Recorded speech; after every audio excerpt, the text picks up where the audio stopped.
We've heard about inflation.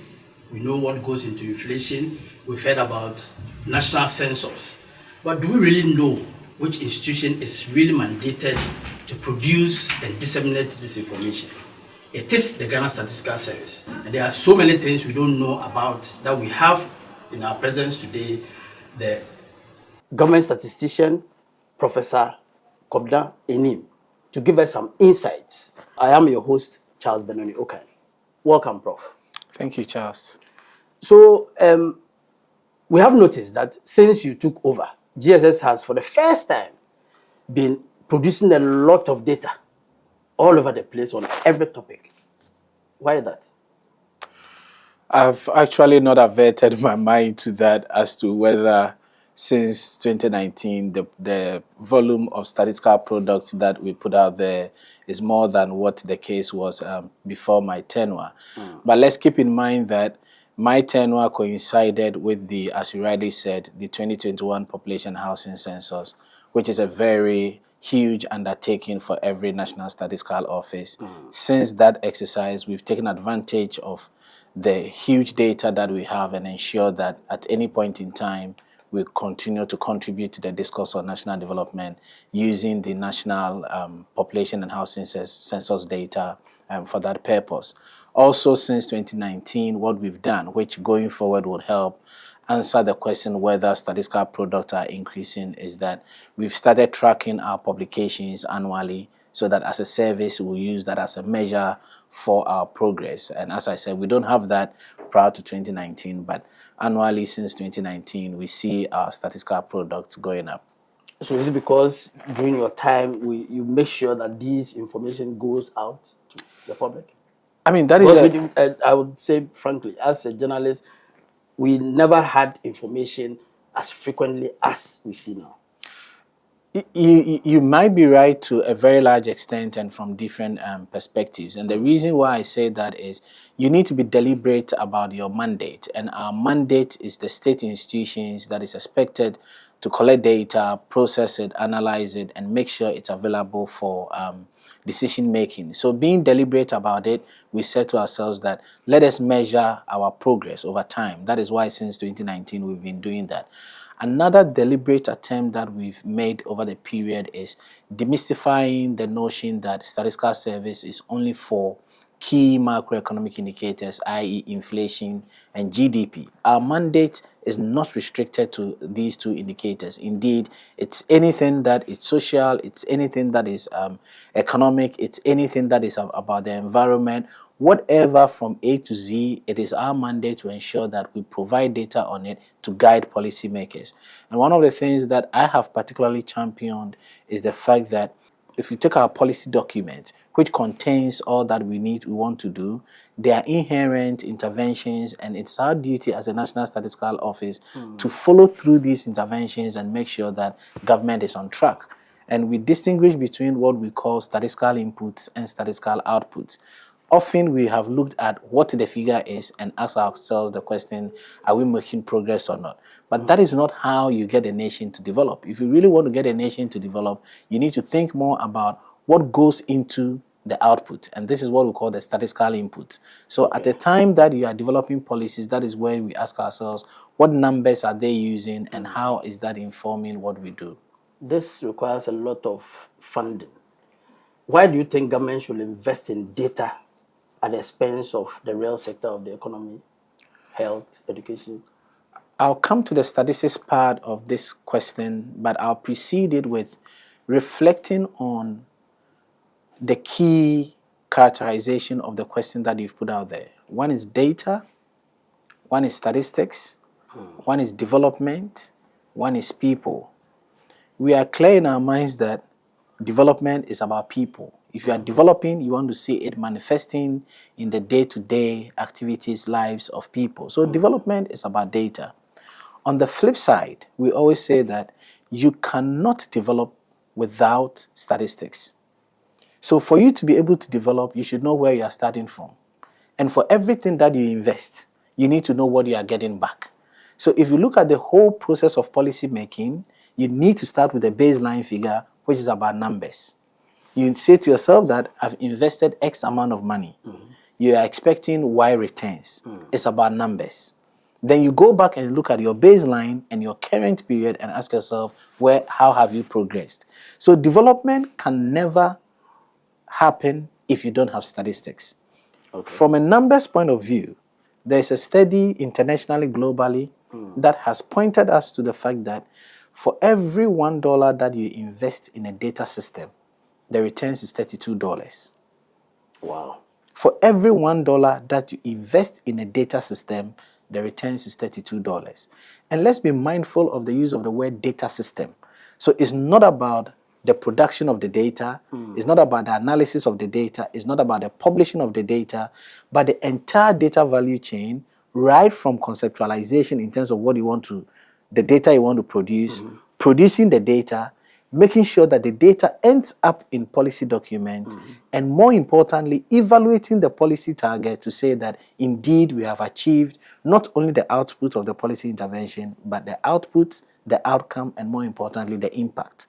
So it is that entire data value chain.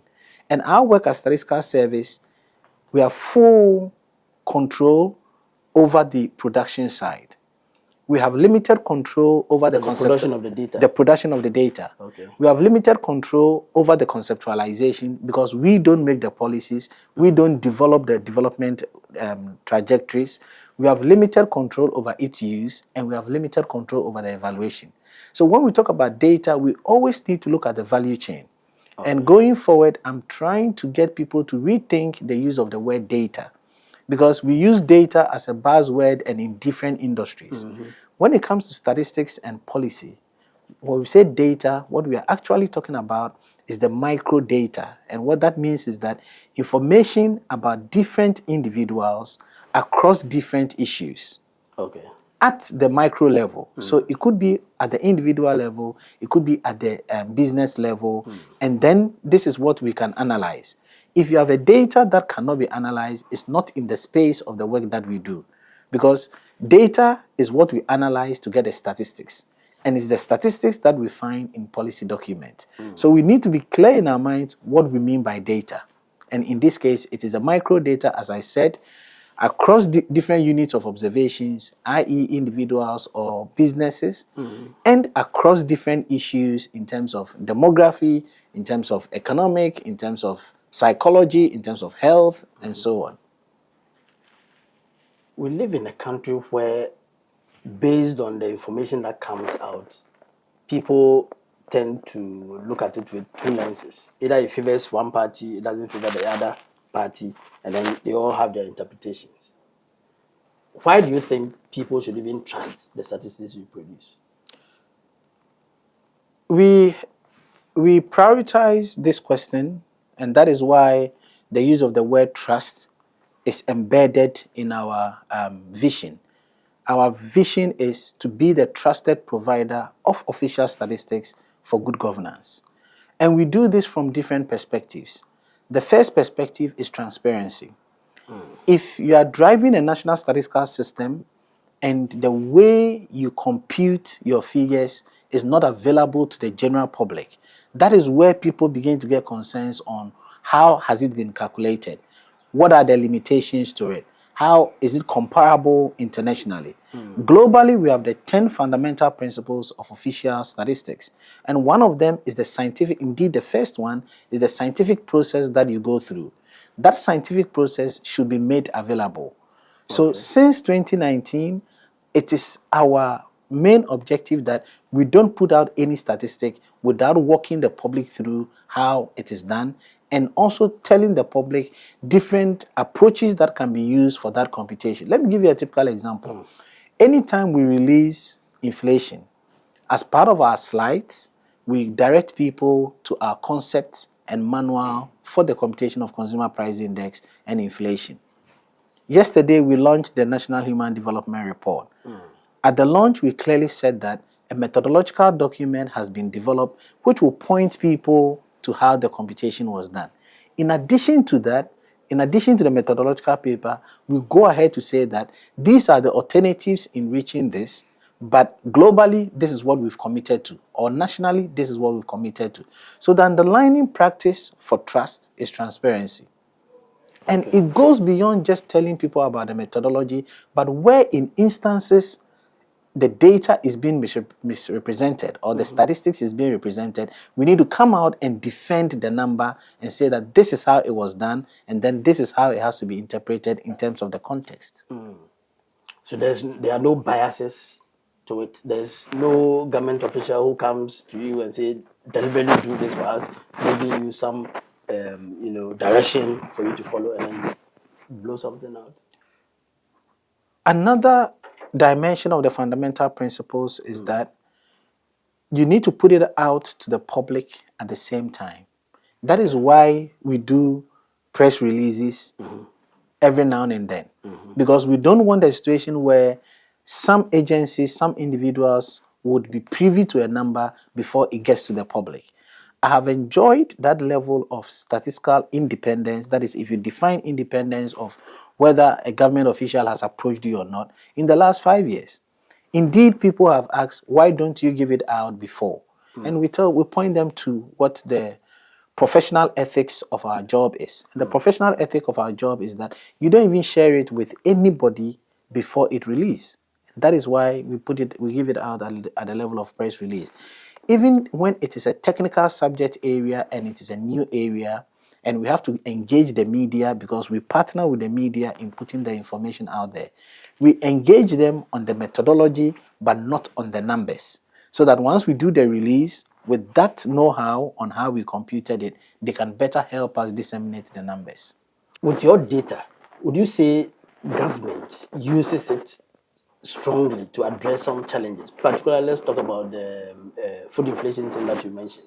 Do you really see some policy directions that lead to solving that problem?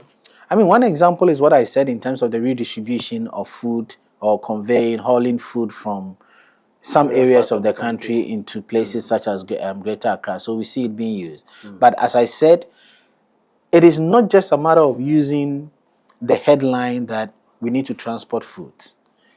Let me give you an example. When we are calculating inflation, there are 3 variables that we use in the computation. Prices and quantities of 307 items that we collect data on monthly basis from 57 markets across our 16 administrative regions. The third variable that we use is what we call the weights of the items. And the definition of the weight of the items is based on the importance that persons in Ghana put on the 307 items. So for instance, you find something like bars and trotrophes with a weight of 5.8, rice with a weight of 3.2, tomatoes with a weight of 1.2, yam with a weight of 1.6. As I said, there are 307 items in the basket. When you add up the importance of all these items, you need to get to 100. So 307 items, adding up all of them, you need to get to 100. That is the way the index is computed. So if you have some items of the 307 that have weights in excess of 1, it clearly tells you that other items have weights that are very negligible.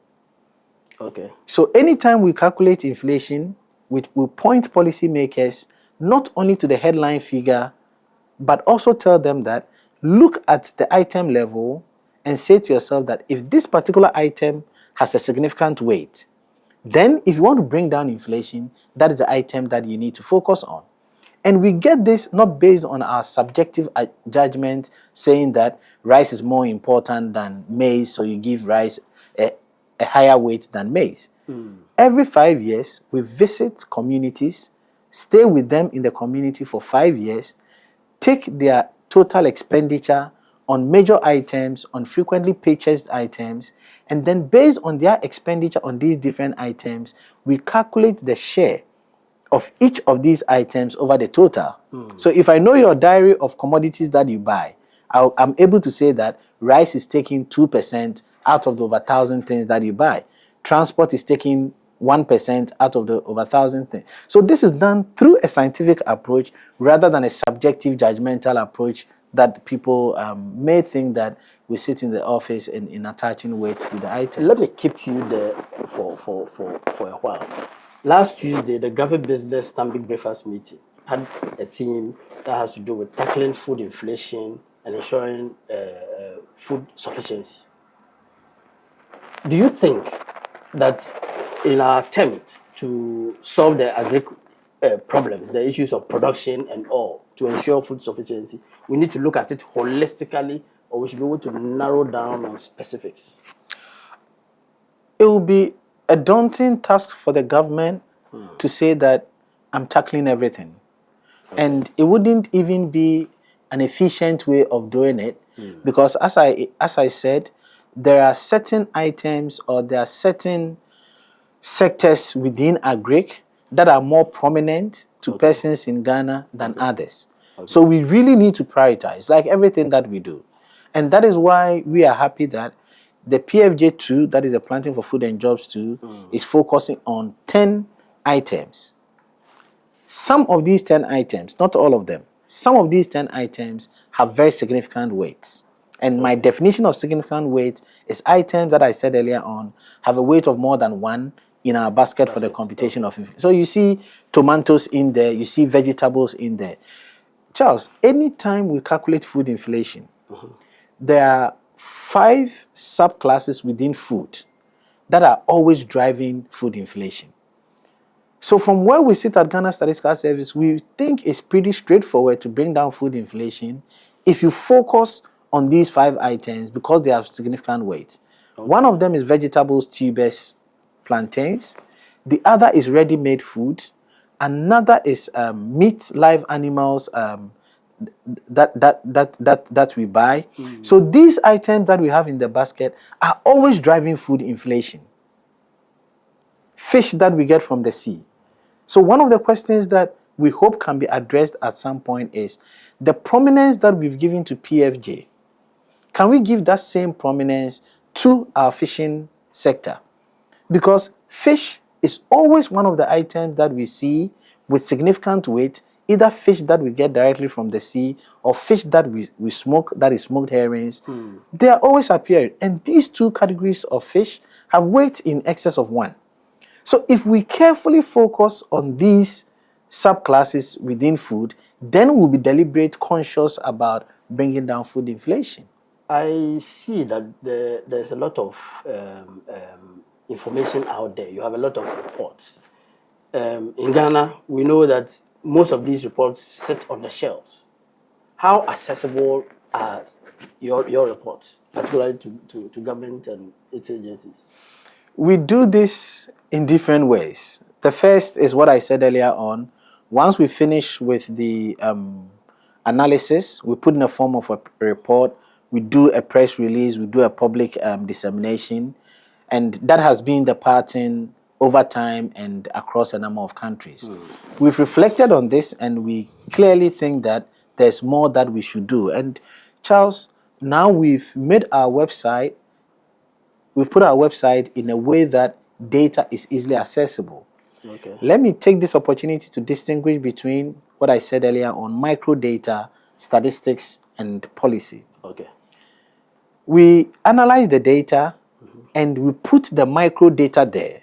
So if you see inflation of 23.1%, which is our latest rate of inflation, we've given you the average prices of the items that we use in the computation of inflation. So when we sit out there and we announce that inflation is 23.1, if you go to our website, you'll be able to access the data. Obviously, we need to anonymize it so that people will not get to the outlets that we collect the data to protect those who have been giving us the data. We anonymize it by giving you the average at the regional level. And once you have the average prices across the regions, you can do further analysis with it to say that, okay, if I want to tackle non-food inflation, maybe I need to tackle housing other than transport. But when we put on the headline figure and we just work with it, it doesn't get the policymaker use the data we wanted. The other thing that we do beyond dissemination and putting the data out is what we call the contextual engagement. And what we simply mean by that is regularly having engagement with those responsible from a policy point of view in driving this now. I've had regular meetings, and I will say instructive meetings with the Minister for Food and Agric for us to align in terms of how the data is computed, how it can be used, and how it can be brought down. When we released the trade report, We engage the Ministry of Trade and Industry, all in the name of contextual engagement to help bring down the imports. As I speak to you now, we are developing an app which we call the District Stats, which will get people seated anywhere at any point in time to say that, let me get the employment in Asokwa, you get it. Let me get the MPI in Namdam, you get it. So continuously we are improving on how to do things. You recall that recently we did what we call the hackathon, where we engage all the public universities. Sure. We did a statistical knowledge contest. So at any point in time, we are expanding our territories to ensure that data really gets to the grassroots. Very soon, we are going to see the political parties come out with their manifestos. How relevant do you think all these data that you churn out can help them, craft policies they want to implement when they, maybe come to power?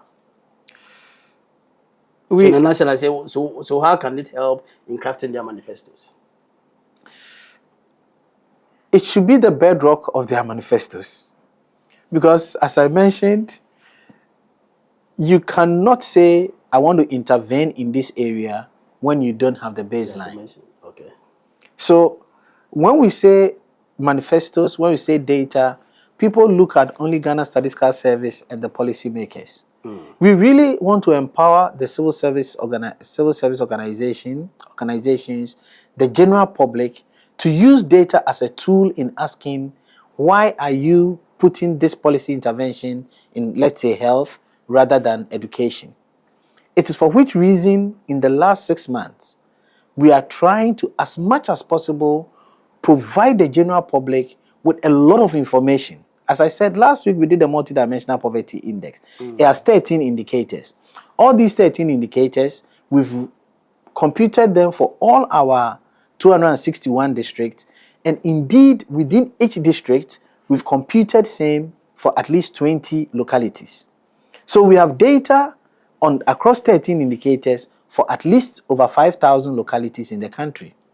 In addition to that, we've identified, based on the just launched Vision 2057, the long-term development perspective framework, we've gone into it, we've looked at a target in there, there's a component on social development, identified another set of 15 indicators, computed these indices across all the 261 administrative districts and ranked them. This is the information that we have on the app.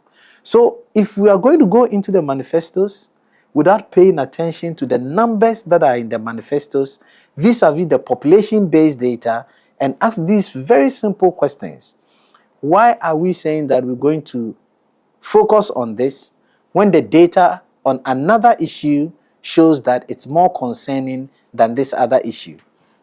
And this is what our colleagues, CSO, should be doing. This is what you guys in media should be doing, and that is why we always want to build your capacity in these areas. If the manifestos come out and we don't interrogate them from a statistical perspective, in terms of the numbers that, as you rightly said, are privy to all of us now, then we might have challenges going into the implementation. So it means that we, as journalists, should also be very interested in the data and be able to interrogate the manifestos when they come out. I mean, if they come out with some policies in certain areas, you should be able to interrogate them to find out the truth.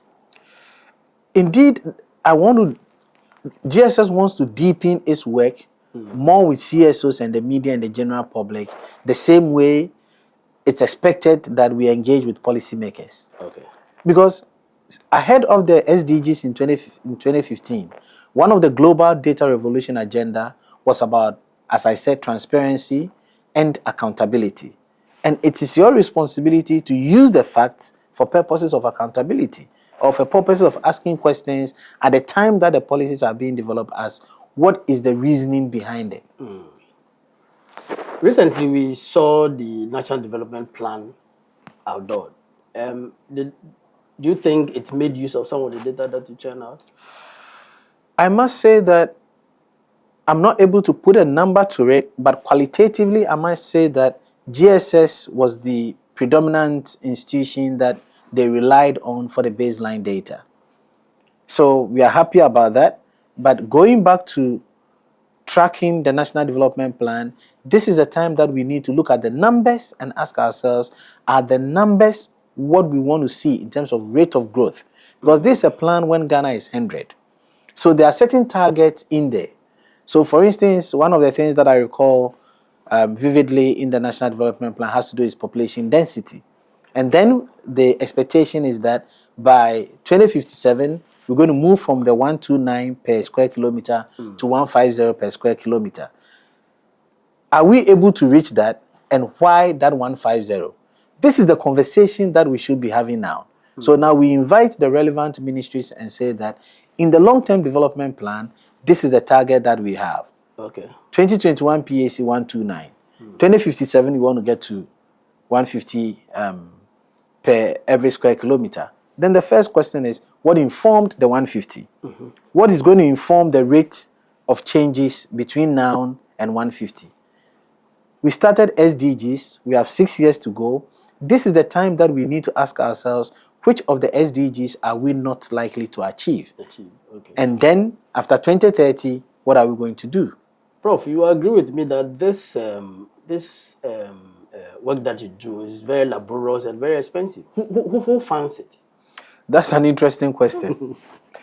There are different components of our work in two broad categories. You could say the technical side and to the operational side. I mean, all of us working there, we get a benefit of receiving our wages from Government of Ghana, which we've enjoyed over the period. So if you ask who funds it, you need to ask yourself which component of our work. So as I said, in terms of our day-to-day going in and out, we get the government funding it. In terms of the technical, we have different dimensions. You know that we do surveys, we do censuses, we have the two regular statistics that we put out there in terms of inflation and GDP. Again, we get a benefit of the government in supporting some of this. But where we have the challenge is program surveys and censuses that underscore the work that we do, which about 9 out of 10, we have to rely on external agencies for doing that. I mean, we are expected to be doing the Living Standard Survey every 5 years, but there are instances where we slip these 5 years, do it 7 years or 8 years, simply because we've not had development partners coming on board. And that is why last week, one of the things we said was we need to begin to domesticate official statistics. And what we meant by that is the production, the use and accountability, and more importantly, the funding of statistics. So we've made a case to government that just as we have programmed election as a country, we need to program the conduct of statistics so that everybody at any point in time knows that we are doing Living Standard Survey because that survey has been programmed. That census has been programmed. Until the last agricultural census in 2017, we went 34 years without an agricultural census. These are some of the things that we want to avoid. The just launched National Human Development Report that we did yesterday.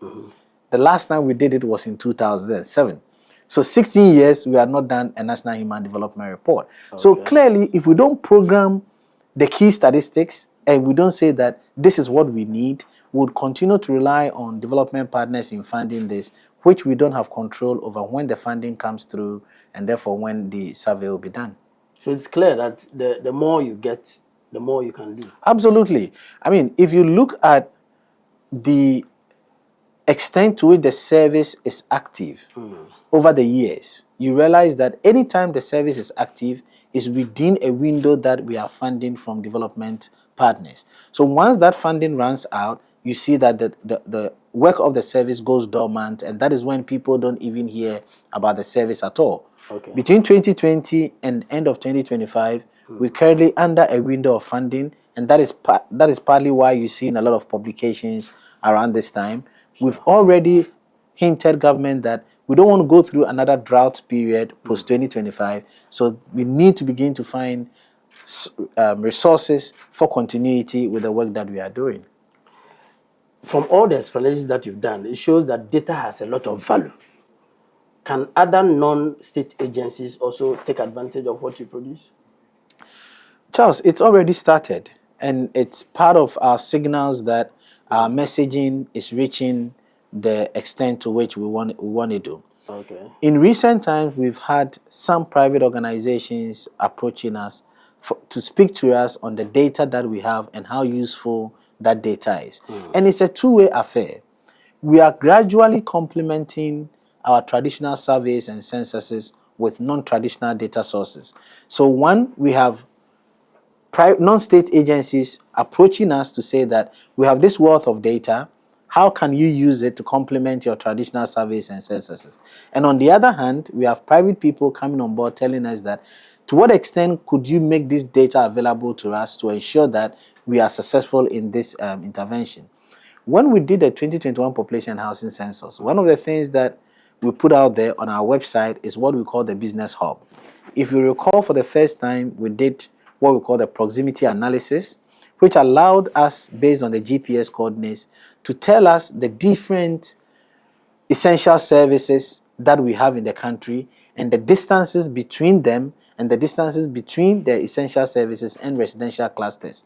This is some rich information that anybody who wants to think about where I want to settle, what business I want to do, it's a key information that you can get from the 2021 population housing census. So our products are not only for government. Indeed, they are not only for the government and the private sector. We want individuals to also make decisions. And that is why anytime we do inflation, we point people to items that you can easily substitute if their prices are going up. Okay. So our products are not meant for government only. It's meant for other non-state agencies, and indeed is meant for individuals. But should it really be free? It should be free. For instance, if a company like a big company like Unilever or something wants to pick your data, I mean the details of it, very details of it, should it be free? Thank you for emphasizing that. So we have the micro data, which should not be for commercial, which we put out there. Okay. But if you want the data customized and further analyzed in a certain way to support the work that you are doing, then definitely that should be on commercial basis. So our publications, our micro data are not for commercial. They are free and accessible to everybody. One is taxpayers' money. So you need to give it back to enable them to reanalyze it and get more value out of the data. But it's only exclusive for commercial when some value needs to be added to the data. But are you seeing some institutions coming for so far, or can you tell how much you are generating from that kind of? It's next to zero. The only institutions that would normally come to us is the academia when they want to do further research with the data. The business community. We are yet to see that take up, and that is why we are intensifying the publicity on the volume of data that we have. Prof, can you share some highlights with us on two reports that you had? The multidimensional poverty report, and then the joint publication with the UNDP and the NDPC, National Human Development, which was published the last was published in 2007. So these are two indices that really reflect our living conditions, our standard of living. Okay. And when we launched the National Human Development Report yesterday, we emphasized the need to carefully look at the indicators that goes into the measurement of these reports. So yesterday's release was about a Human Development Index, which the United Nations Development Program started publishing around 1991, in the early 1990s. And it essentially looks at three indicators. One is our standard of living, which is measured by our gross national income per capita.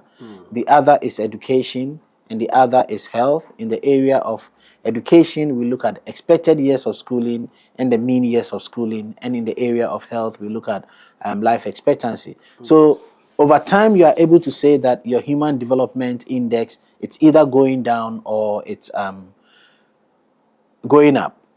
The launch that we did yesterday clearly points to the fact that, and because the last time we did it was in 2007, when we did it in 2023, using 2022 as the end period, we needed to calculate it retrospectively so that over time we'll know how we've performed. Around 2007, we had an index of about 0.593, and currently we have an index of 0.668, which clearly shows that over time we are seeing a steady increase in our Human Development Index.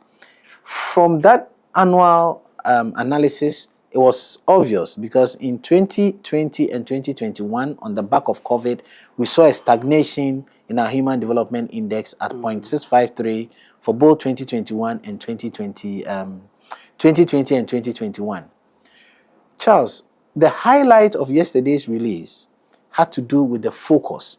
It wasn't just about the numbers, it was about going forward what we should think about as a country. The 2023 National Human Development Report focused on the value of work and the future value of work. Okay. All of us here, when we think about work, it's about earnings. And this is the time we need to begin to reorient ourselves from other reasons why we work, so that we can start influencing the non-tangibles, i.e. issues around attitude, issues around behavior, and then think about work from the perspective of what is my responsibility and why would I volunteer to ensure that society grows. And that was the perspective of the release that we did yesterday. And clearly it pointed to the fact that volunteerism was very low. So the lead consultant averted our minds to why we started the National Service Scheme over 50 years ago, and whether introducing people from the life of school to the life of work through the national service window is really manifesting that purpose. Oftentimes, we economists, and I blame myself for that, focus on the earnings. So we use a strict definition of employment, whether you work for pay or profit. And we don't analyze people who are outside the labor force and why they are outside the labor force, and how we can get all of them into the labor force, that is, whether you are employed or unemployed, and then ensure that we increase our productivity from that point of view. So that was the focus of yesterday's presentation. If you relate that to what we did last week, which was the Multidimensional Poverty Index, from a broad perspective, it also focuses on living conditions, health, and education. Okay. And we put out a figure that those who are multidimensionally poor in Ghana is 24.3%. This is a conversation that I would not want to invest a lot of time talking about in terms of the headline figure, but as I indicated, let's go back and look at the indicators for the computation of multidimensional poverty. And as I said, we have 13 indicators there. So whereas we use expected years of schooling and mean years of schooling for the Human Development Index, we use school attainment, school attendance, and school lag. What this is presenting to policymakers is that if you take an intervention for education, you have the option of looking at the statistics on those who are attending school. You have the option of looking at the statistics from the perspective of those who have school lag, school attainment, expected years of schooling, mean years of schooling. So we have given you 5 different variables, and then as a policymaker, you walk through and say that this is more severe in this case, in this geographical area, and less severe in this other area, but rather this variable is more severe. Until we start intervening at the grassroots level. Centralizing development interventions would always have complications when it comes to response. But once you disaggregate it and you make the subnational government officials responsible for it, then we can measure progress at that micro level. So for this report, we've gone to all the 16 regions, brought together all the district coordinating units, and built their capacity in that respect. Wow, that should be a lot of work. Let me take you back to one point before I come to your final thoughts. Inflation, as we saw it a couple of years ago, was around 54%. Then it drastically came down almost half. People were saying, oh, it's because you were cooking some numbers for government to be able to access the IMF bailout. What's your reaction to that? The way we have addressed this issue, Charles, very much relates to the question that you pose on trust, transparency. I've walked you through how we calculate inflation. We have 307 items. The assumption is that this fixed basket of items are purchased on a monthly basis by households. That is why we go to the field every month to take the prices of these items.